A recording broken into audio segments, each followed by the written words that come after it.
it's Shoshana here. I just want to let you know before the episode begins that we are audio only today, and the reason for that is last time we recorded in the studio we had a slight technical issue and the camera that was on me actually switched off, so we only had video footage of Holly talking for the whole episode, so we've decided to go audio only, but we will be back to video and audio starting from next week. So yeah, hope you enjoy the episode.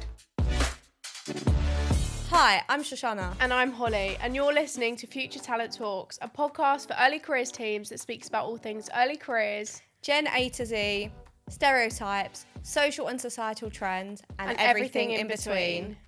Welcome back to our latest episode where we will be talking all things TikTok, social media, attraction, a very highly requested subject for us to speak about. Yes. And who better to speak about than us, really? Well, so yeah, I'm very excited. Yes. I guess first of all, before we dive into the topic, it's been a little bit of it's been a long day. What have you been up to today? Yeah, great point. Well, today I've been shooting with my client City Century, and we have been at their Year 1 Solicitor Apprentices afternoon tea, which was really, really cool. So I was getting some Vox Pop interviews with literally the Solicitor Apprentices that are 3 or 4 weeks in to their programme. I know, it was so cool. And I was like, how are you finding it? And they were like, yeah, it was been really great. And I was like, what have you treated yourself to? With their first paycheck. Have they been paid already? Some of them. Cute. Some of them are a month in. Yeah. And they were just loving it. They were loving it. They were just like, I can't believe, the money that's coming into the bank. Oh, I know. The first time, that first paycheck is just like, oh my God, I have so much money. Literally. And some of them got sign-on bonuses as well. So, yeah. But I was like, what have you treated yourself to? Some of them said things for themselves, and others were like, my family, I got my mum something, or, it was just so wholesome. So, yeah, really good day. What about you? Love that. Oh, God. I've had a busy day. Yeah. I first had an online session, so it was kind of my session 2 of kickoff with one of my clients, Diageo, for their line manager development program. So it's for 100 line managers. They're split into 2 cohorts of 50. So it was the first session for the second cohort, if that makes sense. Yeah. So the first session was all things kind of understanding your graduate and how to kind of get the best out of them, and it was all about kind of understanding Gen Z, etc. And I did that, and then this afternoon I delivered a workshop for Accenture's new consulting degree apprentices in London. That's so cool. So it was the last day of their 3-week induction, and I did a session on all things personal branding, which was really cool. Nice. And then I just went to a cafe to do some work, and now we are here recording our podcast. And then, oh my God, it's 6 p.m, isn't it? And then we are dedicated. I know. And then we were gonna have a meeting afterwards, but I was just like, Holly, I can't do it. Let's postpone it to tomorrow, because we're spending the weekend together. Yeah. So. We have got the most amazing weekend planned, haven't we? Yes, I'm actually buzzing. And no work. Weekend. No work. We're not doing any work. No. Anyway, so... I'm banned from working weekends. Yes, you are banned. Okay, anyway, So, right. let's go into the chapters. Yes. So, as always, you're definitely going to want to grab a notepad and pen for this episode. I'm sorry, but we're going to be delivering some amazing insights. So, chapter 1 is obviously an introduction and is all about the power of TikTok for early careers. Don't get me started. God. Might be a long one. Do you know what? That thing you sent me on WhatsApp, you were like, that picture of me that was like, oh my gosh, and it was like Holly when someone mentions apprenticeships. That's actually Holly when someone mentions apprenticeships on TikTok. God. Anyway. Chapter 2 is best practices and tips for employers on TikTok. And Shoshana's put in brackets, let's keep this succinct. Did I put that? Yeah. Oh my God. Because you just know this episode's probably going to be the longest. I know. Anyway, chapter 3 is about the role of career influencers and collaborations with current employees. So that's quite topical for what you were speaking about today in personal branding, which is really cool. And obviously, as per usual, chapter 4 is our summary and homework chapter. So we're going to give you some actionable things you can go away and do so that you can implement what we've spoken about today. So, So- without further ado, let's Yep. get into it. I mean, let's be real. Chapter 1 is going to be about all things TikTok. You're probably going to be doing a lot more talking than I am for this one because Yeah. you're literally the queen of TikTok. So, why don't you get us started? Why are we talking about TikTok? Why does TikTok matter? Why is TikTok? Why is TikTok important from an early careers perspective? And actually, maybe we should start with, because there may be listeners that don't know us. Why are we in a position to even be talking about TikTok? Yeah, well, do Or- you want to kick us off? Go for it. Well, I mean, you are the TikTok queen, but I guess from my perspective, I mean, for both of us, Holly and I have both kind of built our own online communities of young people. Mine's actually specifically more focused on Instagram, and then my mailing list. I am on TikTok. I think you're the queen of IG. Yes, I am on TikTok, but I've admittedly not been as consistent as I should have been, but this will be changing. Yeah. So yeah, like I've been doing that for a few years now, and I guess we'll talk about it a little bit more, but I share lots of kind of career tips and advice, and also have worked with brands and employers on some kind of paid partnership deals, which we'll talk about in a second. So yeah, I think that's what, you know, puts me in a good position. And now over to you. Well, tell us a bit about your followers. What does your community look like? Yeah, so on Instagram, I've got a community of, I think, about like 12,500 followers. In terms of, you know, when I'm consistently posting, however, my content does reach about 50,000 people a month. That's amazing. And on TikTok, it's a little bit smaller. So I think I've got around 6,000, 7,000 followers. But I mean, Holly, you know, the reach of TikTok is just crazy. Some of my videos get like over 100k views. It's amazing, isn't it? Followers on TikTok is really not an indication of how many views your content will get at all, because the reach is just crazy. Oh, God, no. And in terms of demographic, on all my social channels, my audience is actually majority female. So it's around kind of like 70 to 80% female. And also majority of my audience is UK based. So it's literally like 90% UK based. And age-wise, well, on TikTok it's tricky because technically you're not actually allowed an account until you're like 16. True. So you don't actually know like for sure how old your followers are. On the follower insights, it starts from 18 to 24. Exactly. Yeah. Well, exactly. So you don't even know for sure. So I'd say on both platforms, again, my audience is like 90%, like 70 to 80%, 18 to 24. Potentially some of them younger. Yeah. But the platforms don't actually disclose that. And when did you start building your online community? Do you know what? Time in my head, it just goes by so quickly. So I don't even know. I think during second or third lockdown, so I think 2021, 2020. That's impressive. Yeah. But yeah, like was really just doing it as a side hustle. Didn't mean to start a business from it. Was literally just doing it because I was really frustrated at the lack of kind of good and accessible career advice and guidance available to young people during and post education.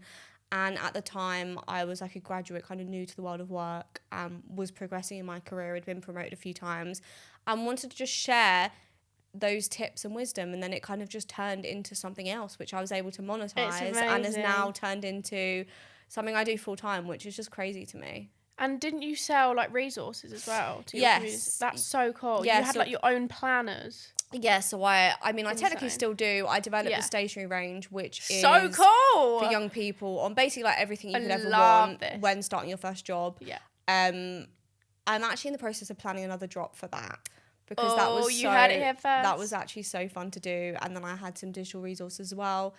And at one point I did offer one-on-one sessions. I don't offer them anymore. Okay. Holly, what about you? Tell us about your community. Tell us why. Well, I mean, I think it's obvious for most people that know you are the queen of TikTok, or at least from an apprenticeship standpoint. Yeah. But yeah, tell us about your community. Tell us why you're in a position to even talk about this. Yes. So I started my community, probably 2022, maybe a bit before that. And I've got about 43,000 followers now on TikTok. Woo! Yeah, so over that time, I've just built up that following organically. So I haven't had any paid ads. And I also have Instagram and other platforms as well. But TikTok is my bread and butter, if that even makes sense within this situation. But yeah, TikTok is amazing for apprenticeships. And that follower number itself just shows like the appetite for apprenticeships on that app is literally crazy. We'll delve into it later, but yeah, there's so many creators now posting about apprenticeships, so it's really cool. And mine's sort of similar to you, like the majority of my demographic are 18 to 24, UK based. And yeah, that's just a bit about my community really. And I guess we're moving on to like why TikTok matters. And TikTok is becoming like a search engine. Well, it already is, right? Do you search on TikTok for things? Yeah. It's the new Google. It is the new Google. And if you type into TikTok like apprenticeships, there are so many other options that come up for it. And young people are searching on that platform. There's actually a statistic that says, hold on, 79% of Gen Z TikTok users leverage the platform to research and learn more about new products or brands. That statistic is from TikTok itself. And I just thought that's literally crazy. And so all the work I do now on TikTok is actually thinking about SEO as well, and making sure I'm going to rank highly if someone searches for apprenticeships. So yeah, the power of that platform is literally crazy. So why has TikTok emerged in this apprenticeship space and social media really? Because it means that brands can reach people that would never have searched for them before. Would never even known about them before. Never even known about them before. It's absolutely crazy. So previously, people had to understand a bit about the organisation, understand what they offer to even have that motivation to go and search for them, right? But now these employers, through organisations like mine, yours, are reaching these young people that would have never even considered them before. And that's why it's so important. And that's why we're having a discussion about this today, because you can tap into this talent pool that you want in order to innovate in your brand and bring diversity of thought and hit all these targets that employers have through just reaching that person that might not have even considered you before. I think that's just so powerful. Yeah, and it means that employers can be proactive rather than reactive. Yeah, absolutely. And I also think from my perspective, if you are posting on TikTok, it also helps to build that trust, because it allows young people to get to know you and your brand and your company in a more kind of intimate way and build a relationship with them, as opposed to, and we don't buy, you're not going to buy from, the same as you're not going to buy from a company that you know nothing about and you don't trust. It's kind of the same with employers. You're not going to necessarily, especially for some of those brands that maybe aren't super big names, or maybe young people would have seen them but they don't actually know what they do. They allow young people to kind of get to know your brand and build trust it, so that they do want to apply for your roles, or that they do trust you enough to even invest time in. However, I do also think it's important to note that from an attraction standpoint, I don't know if you feel differently about this, but TikTok is just one piece of the puzzle. It's a very important piece, but it's just one piece of the puzzle, and I wouldn't necessarily recommend any companies just ditch what they're doing and only focus on TikTok. Right? TikTok is an important piece of the puzzle, and if you're not on TikTok or if you're not on social media, you're missing out. You're missing a trick, but it's not, it's not your sole strategy. No, you're missing out hugely. But like you say, with the attraction piece, it's more like loads of different elements that come together, and just TikTok is a part of that puzzle. And the reason why we're speaking about TikTok and not, say, Instagram, you need to be on Instagram, you need to be on YouTube Shorts or whatever, is because apprenticeship specifically, maybe like graduates, internships are a bit different, but apprenticeship specifically, they are more of a thing on TikTok, whereas Instagram and YouTube Shorts, they're just not really a thing. I think it's because TikTok has a slightly younger, obviously young people do still use Instagram. They definitely use YouTube, because some of the biggest creators are on YouTube, and we grew up with YouTubers, but I do think it's maybe because TikTok has a slightly younger audience. Yeah, potentially. And I just feel like TikTok is more community. It's more like, it's more authentic, raw, whereas Instagram is like picturesque, just capture a few amazingly aesthetic shots. I also think it's because organic reach, kind of what we said before, organic reach on TikTok is like incomparable. Yeah. Like you can post Yeah. post a reel on Instagram and, the off one might do really well, but it doesn't actually show your content to that many new people. Whereas TikTok, like I'm not an expert in how the algorithm works, but like there's people that literally have like 100 followers and their videos can get like millions of views depending on the content, which is obviously interesting. So I think that's also maybe how like the interest in them has grown so much. Yeah, very true. So I think that's moving us swiftly now into chapter 2. So chapter 2 is all about best practices for employers using TikTok. I wanted to just preface this off by saying that social media and TikTok is teaching us not just about how to use TikTok, it's actually teaching us how to produce video content that resonates with this audience that you're trying to attract. So if you can't be on TikTok, you can't have your own account, blah, blah, blah, it doesn't matter. Take these principles and put it into any video content that you're doing, even if it's for video content on your website, on your LinkedIn. These principles are important regardless. Yeah, absolutely. So I think for me, one of my top tips kind of with content in general, especially social media, is, I think, twofold point. Number one, I think provide value first. There's lots of employers that expect young people to just apply to their jobs when they've actually provided them no value first. So I think you can't just jump on and start posting videos of, we've just launched our apprenticeship scheme, we've just launched our graduate scheme, apply now. If number one, no one knows who the hell you are or what you do. And that also applies for bigger companies as well, because just because someone knows a consumer brand doesn't mean they have any interest in working with you, right? So I always recommend like providing value first, whether that's like and you'll talk about this more, whether that's providing an insight into the company or hearing from like existing apprentices and graduates, or even just providing tips and advice. And it doesn't have to be removing yourself from the equation, because think about it, how can you build that trust with them first? Early on, so not literally when you've dropped applications, that's not the time to start posting. There's a whole cycle and a whole opportunity that you're missing out on way beforehand to build that trust, so that when your applications do open, it's kind of like you wouldn't just release a product and expect to have customers instantly if no one knew who the hell your company was, right? There's a whole trust building process beforehand. So even starting way before your application's open to build that trust throughout the year and provide value first, so that young people have that trust with you, remember you, and then when you do actually have something to promote to them, you already have people interested. I think that's such a great point, and I think many employers are missing the trick there, because they almost need to put a product marketing hat on. With employer branding, it feels like sometimes all the key basic marketing principles are forgotten because it's an employer perspective.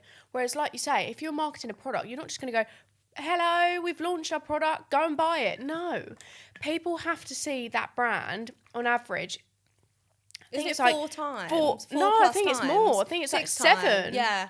There's something like that. Yeah. Like 7 times before they even buy into the brand and buy a product. And that's just for like a simple purchase. That's not to invest hours of your time into the application process and however many hours that's going to be. Yeah. And it's just like, why has that been forgotten for employer branding? And that's what I do. That's what you do. And I basically just bring key marketing principles into employer branding.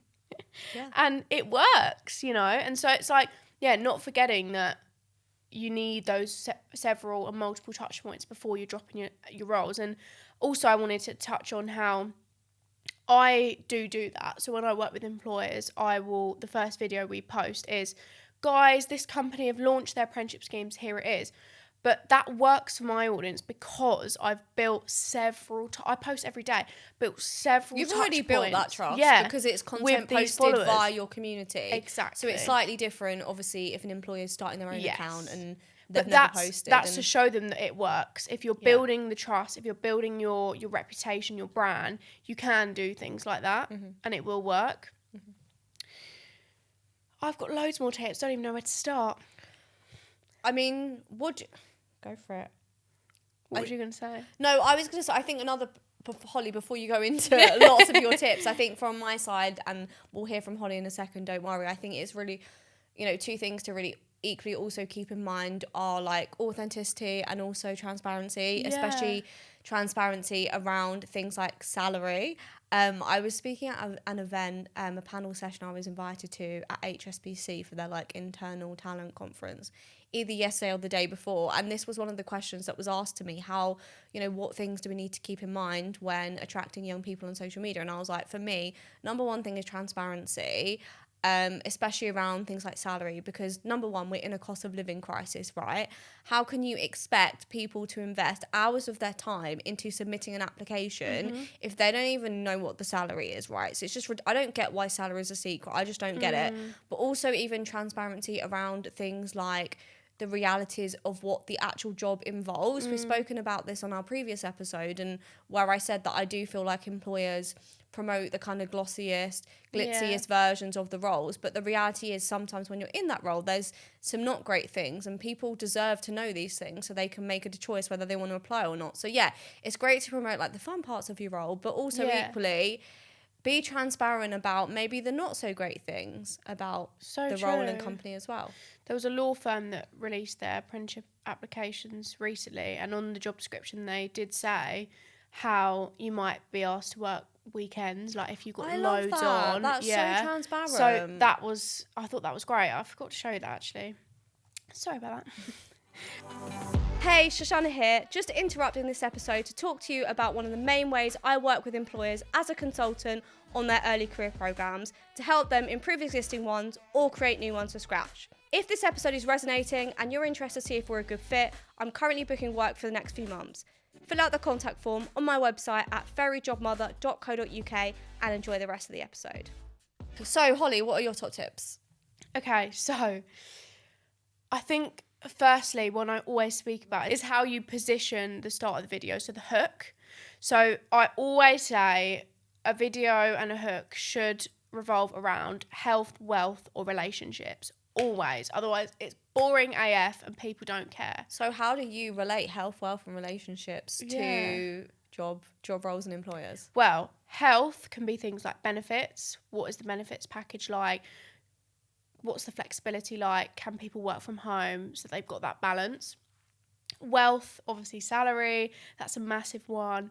I did a campaign with British Gas, and on one of the videos, it was like a benefits video about the benefits working there, and we said salary progression revealed at the end. I love that video. It was so good. Thank and you had the little timer at the top as well, so people knew, like, it was a countdown to the salary reveal. Yeah. That video got like over 500,000 views. People care about this stuff. And relationships, again, might be things like benefits, might be things like the culture at work. What does that look like? Do you have socials? I know that's a really key thing. And also for apprentices and graduates, internships, whatever, what does the cohort look like? Is there an opportunity? Is there an opportunity to make friends? People are really worried about that. And the social life, that's often on a lot of people's minds. Yeah. So that is one of my core tips. You want to show people what's in it for them. They don't want to be spoken to like, here's what we want from you. This is what you need to show us, blah, blah, blah. They want to know what's in it for them. When people are going on to TikTok and if they're watching a video, they want to be inspired, educated, or entertained. Which are basic marketing principles. Exactly. That's what I mean. And integrating basic marketing principles into this is what's going to make your employer brand appealing, essentially. So, yeah, you need to hit one of those 3 points, basically, because people are selfish with their time, as they should be. And so if you're just telling them what you want from them, their brain's gone and they're scrolling on to the next thing. I guess touching on a bit about what you were saying earlier about how you can't just have the first touch point when your roles are live. Consistency is really important. And yeah, building up that pipeline from a much younger age. So posting on TikTok, you're not just going to be reaching the target audience that are going to be applying to you. You're going to be reaching the target audience that are a few years down the line, and they're seeing your content and they're thinking, oh, I'm sort of interested in that. Or that are even still figuring out what career they want to get into. Exactly. They might see one of your videos and like be inspired to pick a specific career path. Exactly that. So yeah, it's multi-purposeful, right? It's building a much larger pipeline than you think and then you can see, to be honest. It's not, with TikTok, it's also not all these crazy instant like results. You're not going to have 100% of your cohort from TikTok. Do you know what I mean? You're going to have great results, but also it's about building that future pipeline. Yeah, and I also think, you know, it's great when we say things like, oh, TikTok has an amazing organic reach, whatever, but like some people take that too literally. Like not every video is going to get thousands of views, not every video, but I think some people, employers especially, think, oh, we're going to get on TikTok and our videos are going to get hundreds and thousands of views, which isn't necessarily the case, right? That's so true. So great points. I think also there'll probably be some employers listening who maybe aren't, due to kind of like their corporate brand guidelines and whatever, they aren't actually allowed to have their own TikTok account. So I think it's really important to call out that you don't need to have your own TikTok account to be active on TikTok, right? Your chances are your existing graduates, apprentices and interns, they will have their own social media accounts. So number one, how can you empower, encourage and incentivize them and educate them to start sharing their, you know, journeys online and be an advocacy tool for you? And you know, that's a topic that I'm very, very passionate about. I did in my kind of last corporate role. Equally, on TikTok, you don't even have to necessarily have an account to like run paid ads. Literally. So you can create your own TikTok videos, push paid ads behind them. You don't even need to have an account. You can just link the ad to your careers website and target young people that way. And then also finally, you can tap into existing communities like that have already developed that trust, like Apprentivia, and also, you know, some of the pieces that I do. So Great job, mother. So it's really important to remember that, just because I think a lot of employers, they're told they can't be on TikTok and then the idea's done, like that's it. But no, there's opportunities for you. I totally agree. Thank you for bringing that point up. Yeah. And I guess that brings us on to chapter 3, really, because chapter 3 is all about career influencers and collaboration with current employees. I also wanted to echo what you said about getting your current employees to post, because I did that in my role. So I was a degree apprentice at Microsoft and I used to post about my journey. And to this day, like 2 years on, I still get messages from people saying, what is the Microsoft application process like? What are your tips? I got into this. Thank you for your insights. Thank you for your videos. I still get those messages, and I don't post about the Microsoft apprenticeship schemes, obviously, because I'm not there. But it just shows the longevity this has, and what I was speaking about earlier in terms of that post will last in someone's mind and on your account for however long until you delete it, you know? Yeah. So it's so effective. So tell me a bit about career influencers. What role do they have to play in this? Well, I think first of all, just some interesting data points. According to Stackler, content shared by employees currently receives 8 times more engagement than content shared through brand channels, which is interesting. And then also, according to Nielsen, 92% of consumers trust recommendations from individuals over brands, which number one shows the power of including real people in your content on social media, whether that be existing employees, whether that be influencers, etc. So I think those figures are so interesting, and I think they do ultimately show that people are more trusting of people, not businesses. So content from actual humans, whether that be existing employees or influencers, resonates, and it helps build that trust. Facts. Right? Well, we actually polled our communities about that. Oh, yeah, we did. And we asked them if they trust influencers over companies. Now, my poll is very interesting results, actually. So how many people? About 90 people answered mine. And the results are literally split down the middle. 49% said they prefer to hear from someone on socials. 51% said they prefer to hear from the company direct. Interesting. Yeah, so mine had about 200 responses, and mine's slightly different. So 34% said they prefer to hear from someone online, and 66% said they prefer to hear from the company, which I did think was quite interesting. Really? Yeah. It's so interesting, isn't it? But maybe they don't really know what we was on about, to be honest. Well, exactly, because Yeah. I think a lot of the time if someone says like influencer or whatever, they just think of like a beauty or a lifestyle influencer That's what that I mean. shares like get ready with me's, which Yeah. probably would be a bit random to hear job postings from. Wouldn't it? Exactly. So, yeah, I mean, it's just to give you guys a bit of an insight, but don't take it as gospel. So, firstly, shall we actually dive into the world of influencers, really? Because I feel like that's such a broad term, and Yeah. the kind of like Well, like you said, people might be thinking what you just said, that it's beauty influencers. What do you mean by career influencers? Well, I think, should we just define influencers first? So I Yeah. think in general, there are like general kind of lifestyle influencers, which, you know, is what most people think, which is kind of not what we're talking about. Then I'd arguably say there are kind of career and advice communities, which are probably you and I. And then there are kind of people that are working corporate that are sharing their journeys and that are kind of working full time. So I think there's actually kind of, from like a careers perspective, there's two types. There's career and advice communities, which is kind of us, and we were the second type, which was the kind of people sharing their journeys when we worked in corporate. There's kind of two types, I guess.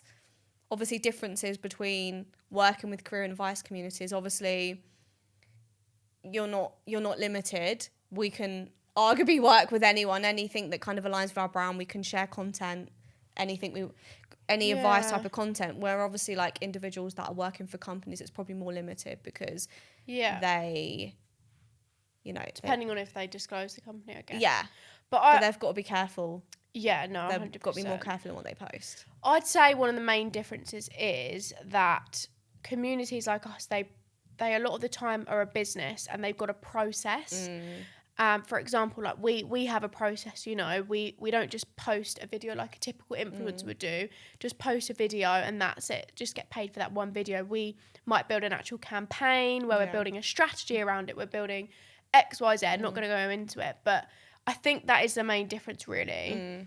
Influencers typically get paid per post, and I guess sometimes it can be quite tricky to track ROI with them. So that's another thing really. We might have a process that actually where we can tell you exactly how many clicks or hires or whatever has been driven from that. Yeah, absolutely. I guess so. As you know, both people, we both work with employers, brands on social media, or we both have. What would you say are some of your tips or best practices for employers working with, let's call it, you know, career influencers, whether that be careers and advice kind of communities or people that are working in corporate? Great question. I think I would start off from what I was saying before. Make sure you've got some sort of way to track your ROI. So whether that's what I use is, one of the things I use is a link tree, and I say to people, go to the link in bio to apply, and then through that I can track how many clicks it's received. And whether you give the influencer agency, whatever it is, a tracked link as well. I think on that point, though, I do think it's still, especially for like things like jobs, it is actually so hard to measure the success, because obviously Linktree, that's just measuring the links. But like, who the hell, unless I'm missing something, who actually applies for a job via their phone? Like, you can't, because it involves so much detail. So I don't know, 300 people could click on this job that you've posted, but then sometimes you do need to go that little bit further and actually, you know, when people go and submit the application, normally there's that question of, how did you hear about this role? 100%. Specifically adding an option so they can call whoever you're working with out, because you can't just... Oh, no. I feel like lots of companies forget about that, though, don't they? No. That's what I was going to get onto. It's like you need that process. Yes. Yeah, like you say, you can't just track it from one link. You need a tracked link from your side. You need that option, that drop-down option. Exactly. So, yeah, you need multiple options in order to track that ROI. And I also think it's really important to set clear expectations. Can I just go back on the point we just had? What was that? The point about adding the option. I think also another thing that I've seen with some employers is they're working with either influencers or they're posting content on TikTok, but their careers websites just aren't mobile friendly at all. It looks exactly the same. Like, obviously your website needs to have a specific UI and specific design so people can actually navigate it on their phone. So if you're driving traffic to your careers website from mobile first apps, you really do need to make sure your careers website is optimized for actual mobile use and isn't just going to be like a stretched out version that no one can even navigate. Because I have worked with some brands and employers who they don't have mobile friendly websites, and then I don't know, you'll get blamed because no one clicks on anything or no one's applied for a minute. It's like, well, that's outside of my control, right? You should have thought of that. A good point. There's two things there that I want to expand upon, actually. The site, it's like your landing page, right? And it needs to be optimized, yes, for mobile, but also for like taking the candidate on a journey. So instead of just directing them to maybe the front of your early career site where they don't really know where to go, like they've just been on this video and it's a bit like, it's a bit confusing. It needs to be on a page where they can see like key information straight away and you can capture them straight away, so they can just add in their email, name and phone number and boom, they're gone, you know, and then they're in your email list, they're in your funnel, and then you can get them to do a proper application. That landing page needs to be really thought out. And also, it needs to sort of reflect the content that you're posting. So if you're doing this really fun TikTok video, innovative TikTok video, and then they go on your website and it's grayscale, it's lacking the enthusiasm that was on the video, boring, no videos on there, loads of like information, all overwhelming, then they're just going to be confused. And it needs to be consistent. The vibe and the branding needs to be consistent, really, because otherwise it's going to be like, oh, okay, well, this is two completely different vibes, basically. One of them's really new and innovative and fun and energetic, and the other one's a bit confusing. Yeah, the other one's just plain boring, and you're just going to lose people. If you've captured them through that video, you want to then feed them into this pipeline you've got and keep them interested. Yeah, absolutely.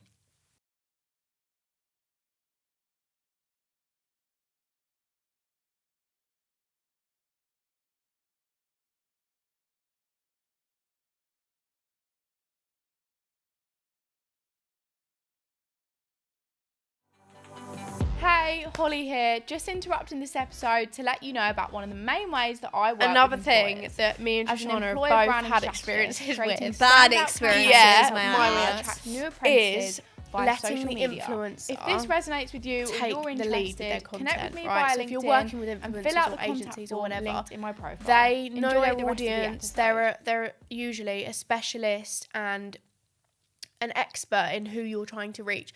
So let them steer the content. Because they know what's going to work. Don't even get me started. What is your experience with this? Well, there's been loads of experiences. My most recent one, I'm not going to say who the company is. Let's Yeah. say they're a corporate company. And obviously, like, they're trying to do something a bit innovative. They're working with influencers, whatever. They gave me a brief. I created a concept around that brief. Yeah. Was given the go-ahead to film my video. Then they come back and they want me to refilm it with the world's most corporate script that they've given me. And I'm just wondering, like, why have you asked me to do this? Like, you could literally do this yourself, because you've given me this script that has absolutely none of my personality and is so corporate. And it's almost just like some companies almost just aren't even ready. Like, if you're not ready to give people the creative reins and let them do things like how they see fit, then, and like, I wanted to do green screen and they were pushing back on everything, and then I had a title at the beginning and they were like, oh, can you remove that title because you can't read the subtitles and the title at the same time. And I was thinking, well, that's not really the point. Like, the title is what's going to draw people in when they're scrolling. That's going to be the hook. And most people aren't actually no one's going to be trying to read both at the same time. Yeah. So that's so true. Like, each video, the hooks can be so different. They can be like visual, audio hooks, written hooks, and you can have all three at once, you know? So that's such a good point. Yeah, it's just, and then also, especially if when the work is done via an influencer agency, that can also be quite stressful, because a lot of the time influencer agencies traditionally obviously work with kind of lifestyle influencers, and they're promoting like makeup brands or like purchases of like £20 or like skinny tea or like teeth, like it's very different to getting young people to like gain your trust and be part of your process. And a lot of the time, to be quite frank, these influencer agencies don't actually have any experience in working on these type of campaigns, and quite frankly, don't get it. I totally agree with you. And I think if you're doing something with early careers, it's quite different to the product marketing. So at the end of the day, you need to be speaking to early careers marketing specialists rather than going to traditional businesses that know how to market products. It is different. And also in some campaigns, influencer agencies like recommend like random influencers, like lifestyle influencers, and it's just like, why are you going to get, you're not going to get Molly May to like promote roles at Google, are you? Like, no, it's just not a fit. No, exactly. Totally agree with you. Anyway, I think that is all we can cover really in one episode. I feel like I could speak about this all day. Maybe we can do a part 2. I think if you've enjoyed this episode, I mean, there's so much more we could talk about this topic. There's so much deeper we could dive. Literally. If you are interested in an episode 2, if you're watching on YouTube, let us know in the comments. If you're watching on another podcast platform, let us know. Email us. Yeah, email us at futuretalenttalks@gmail.com. And yeah, we'll be happy to do an episode 2. So, Holly, yes, I've been very unprepared for today. So, how are we going to summarise this episode, and what activity are we going to set for our listeners? I think to summarise, really, I think the best thing to do is you don't have to jump straight into TikTok straight away. I think take the key principles that we've spoken about and implement it into things you've already got. Whether that's video content you've already got on your website, the way your website's laid out, structured. Think about how you can implement what we've said today into things you've already got, and then think about starting with TikTok. That's such a good point, because as we've already discussed, if those kind of basic things aren't in place, then chances are your marketing on TikTok isn't going to be that successful, because like a video might drive people to your website, but if your website's crap and the content's not engaging and the process is really, really long, then you've just wasted that time and effort. So completely agree. Start small and refine your existing processes. And even what we've spoken about today, some of the tips can be applied to things like webinars and like all these different things. So yeah, totally in agreement with you there. Yeah, and I think just one point, I know we didn't touch upon this, but there's loads of companies and employers, not loads of companies, they'll just jump on TikTok and they'll think, oh, we're on TikTok, like our content's going to, like you do actually need to like have engaging like content that provides value, is fast paced. Equally, lots of employers think, oh, I'm just going to create 90-second TikTok videos, and like, but if they're boring, no one's going to watch them. So it's also really, really important to actually have a strategy behind it. And just because a video's 60 seconds, it doesn't mean people are going to watch it and people are going to be interested in it, right? And just because it has a brand name doesn't mean people are going to be interested in it. And not everyone's going to recognise it, to be honest. Yeah. So yeah. So what activity? That's it really. What activity? Well, that is the homework. To go and have a look and see where you can implement what we've spoken about in your practices already. Okay. Wow, I like that then. All right, shall we finish off today's episode then? Thank you for listening to Future Talent Talks. If you want to hear more from me, Holly, and me, Shoshana, sign up to our mailing list via the link in the episode description and subscribe on your preferred podcast channel. When you subscribe, it helps us reach more people and in turn helping more young people. P.S. Don't forget to tune back in next week when we launch our brand new episode.